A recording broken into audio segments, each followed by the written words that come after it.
August 23rd, the family of Antonio Lewis learned of his murder in a North Richmond alley after a phone call and a social media post. We share 2 children together. He has 4 children altogether and 4 grandchildren. Lewis was shot by a masked man multiple times in the 4900 block of Chamberlain Avenue. It was captured on video in broad daylight and uploaded to Instagram. Social media, the world we live in today, the children are exposed to way much more than I was ever exposed to. And so just because you can do it, should you do it? I've reported it. Many others have reported it. It should quickly come down. His family, including children and grandchildren, all watched and heard the horror. Nobody wants that in their head. Nobody wants that last visual in their head. So to whomever posted it, even though it was shared on that particular Instagram account, the Lord is going to hold you accountable. And accountability is something Jamel Payne says she will pray for. She's a mom that also lost her son, Keon Lewis, Antonio's oldest son, to gun violence in Petersburg in June of 2022. Adding, Antonio also lost a daughter from a different relationship in a car crash last March.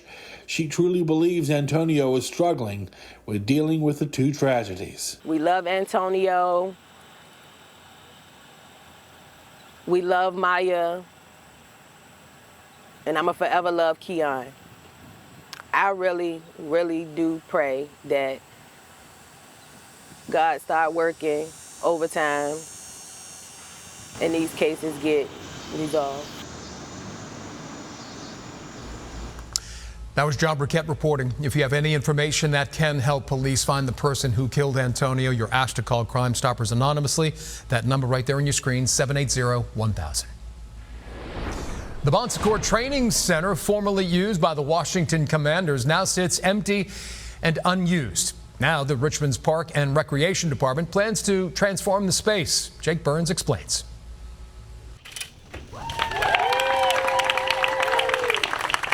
A new name and questions answered about a space that has faced many of them over the years. Once the home of the NFL's Washington Commanders training camp on Lee Street, now houses Richmond's Parks and Rec Department. There's a season for everything. And that was a season a time ago, but now we are about to chart a new season, open up doors for so many Richmonders. Large crowds showed up for Washington's training camp in Richmond from 2013 to 2019, but the $10 million loan the city took out to build the facility and a $500,000 annual payment Richmond made to the billion-dollar NFL franchise never sat right with many Richmond residents. The sales tax boom the Dwight Jones administration projected for the 3-week training camp never materialized, and in 2018, Richmond had to refinance the original loan, costing the city $11 million more over 15 years. I'm sorry, but I don't miss the Commanders. I went to one of their preseason games. It was fun. It was absolutely fun, but it is nothing like what we are going to be able to experience as Parks and Recs takes over this location. For years, the prime space behind the Science Museum was used, but sparingly, outside of when the team was here. We now have a public amenity that is being used as a public amenity. Chris Frelke, the director of Richmond Parks and Rec, says the plan is to activate this space. Midtown Green, the facility's new name, will open the green spaces around here to the public during the day. The significant community rooms indoors and state-of-the-art fields will be available to book, like any other city-owned facility. We've had soccer, we've had flag football. We will have the Iron Blossom here soon. We're going to have Pride. We've had Unlocking RVA do a ton of events. So we've been really robust in the activity that has happened here. Frelke says they're partnering with Richmond Public Schools so that city sports teams can play here and use the space during the school year. How do we give them this great opportunity to use this, to activate this space?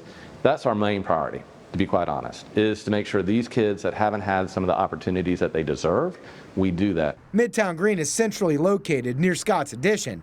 Frelke says, interestingly enough, they see this facility as an expansion of the sports tourism offerings in the city. We just don't have a lot of land space in the city to build what other localities can do.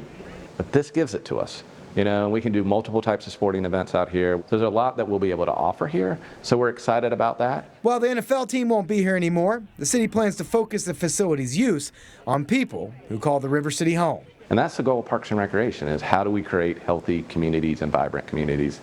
And this is a huge step in the right direction. Bon Secours still has a few doctor's offices and rehab spaces within the facility through the rest of this year when their lease ends. Then Richmond Parks and Rec will take it over full-time January 2025. I'm Jake Burns, CBS 6.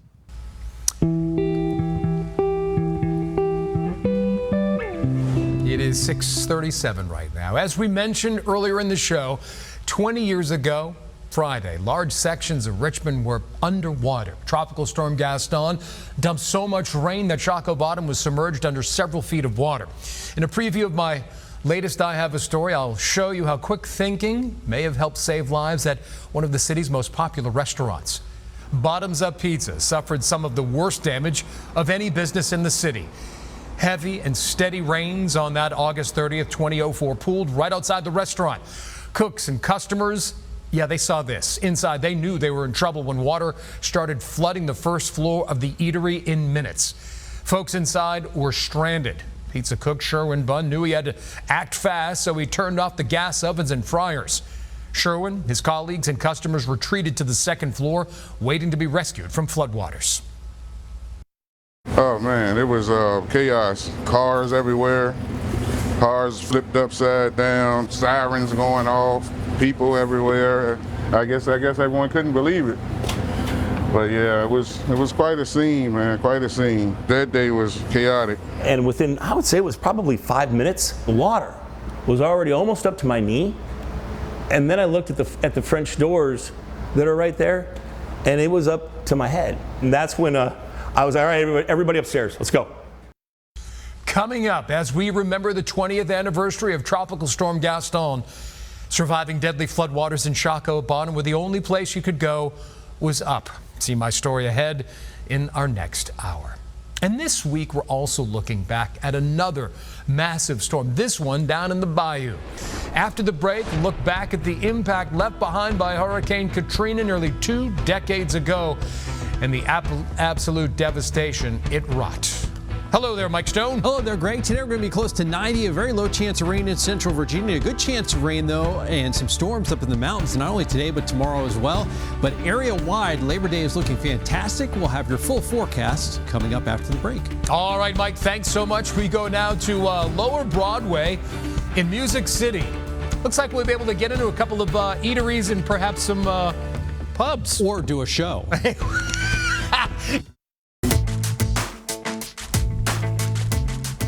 19 years ago Thursday, Hurricane Katrina made landfall. The storm came ashore near the Louisiana-Mississippi border on August 29, 2005. It caused extensive and devastating damage along the Mississippi Gulf Coast and in New Orleans. There was widespread flooding and nearly 1,400 people were killed. The hurricane also caused about $200 billion in damage, making it the costliest storm in United States history. Mike, seared into our memory. Yeah, and this is a review of the track that happened as it came across the Gulf, and then it just exploded right before it made landfall there across Louisiana. Unbelievable. Still recovering down there as well. Yes, so we talked about Gaston, we had Katrina, but very calm across our area this morning. Just a little bit of cloudiness and fog in some locations.